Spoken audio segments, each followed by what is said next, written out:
Y empezó a responder, me dice yo, ese fue mi primer encuentro con Dios. Ese fue mi primer encuentro con Él. Después de estarle cuestionando a Dios mil cosas desde el punto de vista filosófico, de lo que había leído, de lo que yo entendía del campo de la medicina, finalmente descubro que mi conocimiento me hace débil, me hace frágil.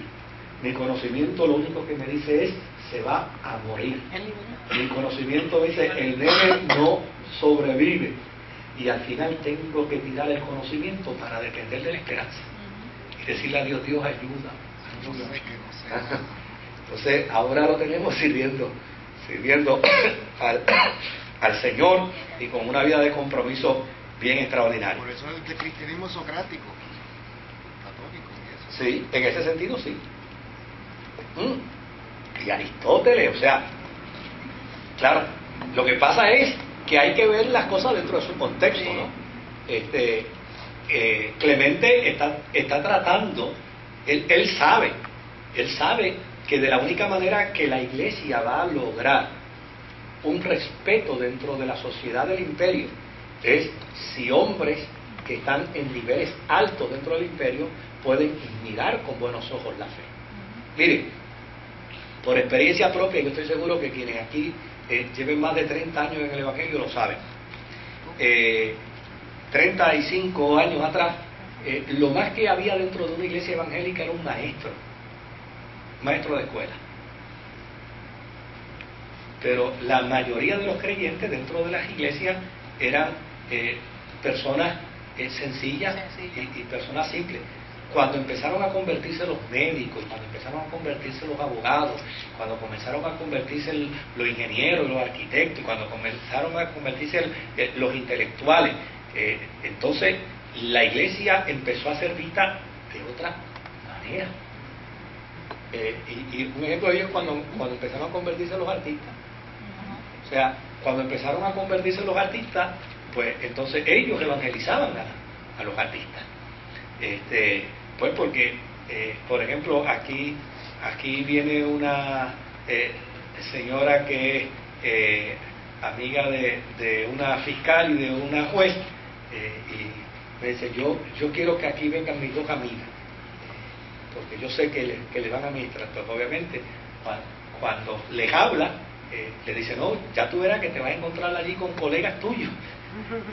Y ese fue el argumento que ella utilizó, porque para la mentalidad de mucha gente el Evangelio puede ser que esté en manos de gente ignorante. Entonces hay gente que aún por aquello de guardar su standing, de guardar su reputación social, ¿no? Dice, no, porque yo no sé con quién yo me voy a encontrar allí. Pero era la forma y manera como la iglesia, y gracias a esto, cuando lleguemos al siglo IV, vamos a ver la cantidad de hombres prominentes y mujeres prominentes que ya estaban dentro de la fe, que fue lo que dio paso para que entonces la iglesia fuera aceptada y se convirtiera precisamente en parte del imperio. Ahora, vamos a ver un poquito a Tertuliano de Cartago. ¿De qué eres? De Cartago.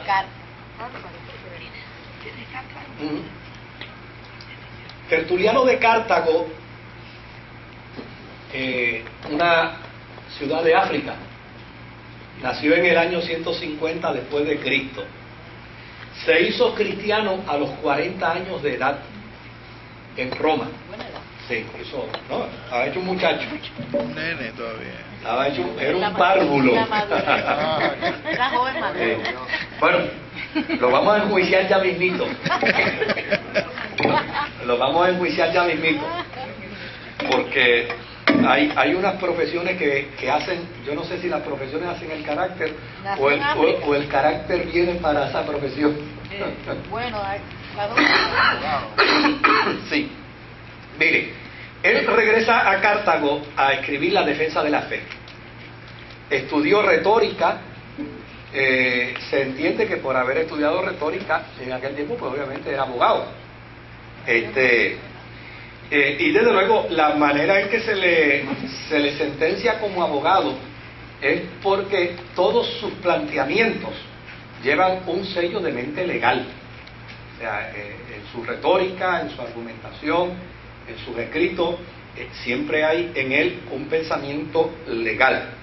Él escribió por ejemplo, cuando se empezó a perseguir a los cristianos a finales del primer siglo, en el segundo siglo, él escribió un artículo que lo llamó Argumentos de apologética en favor de los cristianos. Y aquí hay un trozo en la página 57 de este libro, que es bien cortito, que yo se lo quisiera leer para que usted vea cuánto de abogado tenía. Mire lo que dice: oh sentencia necesariamente confusa, se niega a buscarles como a inocentes y manda que se les castigue como a culpables. Tiene misericordia y es severa, disimula y castiga. ¿Cómo evitas entonces censurarte a ti misma? Si condenas, ¿por qué no investigas? Y si no investigas, ¿por qué no absuelves? Eso fue, ¿se acuerdan? Cuando la carta de Plinio y Trajano, que Plinio le escribe al emperador, le dice, mira, ¿de qué acuso a los cristianos? Dice, pues de nada, no acuse de nada.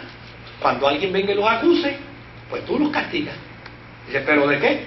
De la acusación que ellos hagan, de que son cristianos. Entonces, cuando él se entera de que esa es suficiente acusación, entonces él hace esta apologética, que a mí me parece que obviamente en aquel tiempo tiene unos argumentos, dice, oye, pero ven acá, si vas a condenar, ¿por qué no haces la investigación? O en su defecto, si entonces dice que no vas a investigar, pues entonces absuelve. Porque ¿cómo es posible que sin investigar condenes? Y finalmente, o sea, sin investigar acuses y finalmente condenes. Y sin investigar condenes. O sea, pues ese era su argumento. Y todos sus argumentos siempre estaban revestidos de esos planteamientos legales. Por eso se le llama a Tertuliano el abogado de los creyentes, de los cristianos del segundo siglo. Escribió otro documento que se conoció como la apologética, titulada El testimonio del alma, donde él coloca el alma pagana en el banquillo del testigo y tras interrogar legalmente al alma, concluye que el alma pagana es por naturaleza cristiana, pero por su obstinación y por su ceguedad niega la fe. O sea, él en esta apologética titulada El testimonio del alma, él sienta el alma en su documento y empieza a hacerle preguntas, un alma pagana, y empieza a hacerle preguntas. Claro, todas las preguntas que le hace, las hace dentro del marco de la filosofía, pero entonces él mismo le da la respuesta y al final le dice al alma, mira, todas tus respuestas son cristianas. Ahora, ¿y por qué sigues siendo pagana?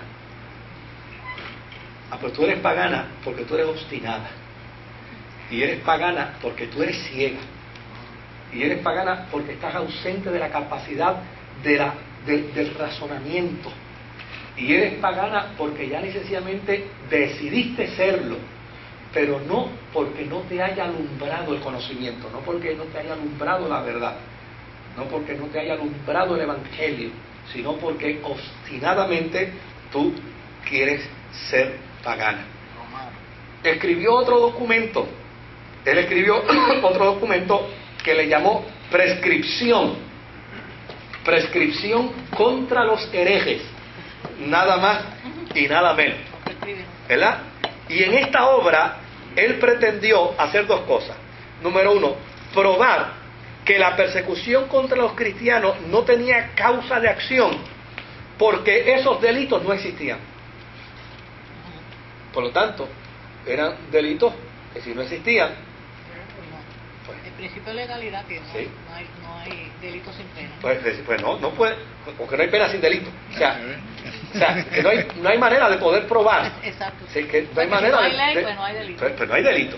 Entonces, el segundo planteamiento que hizo fue probar que los cristianos podían ser cristianos, puesto que ellos eran usufructo de una verdad revelada por miles de años a Israel, y que ellos habían heredado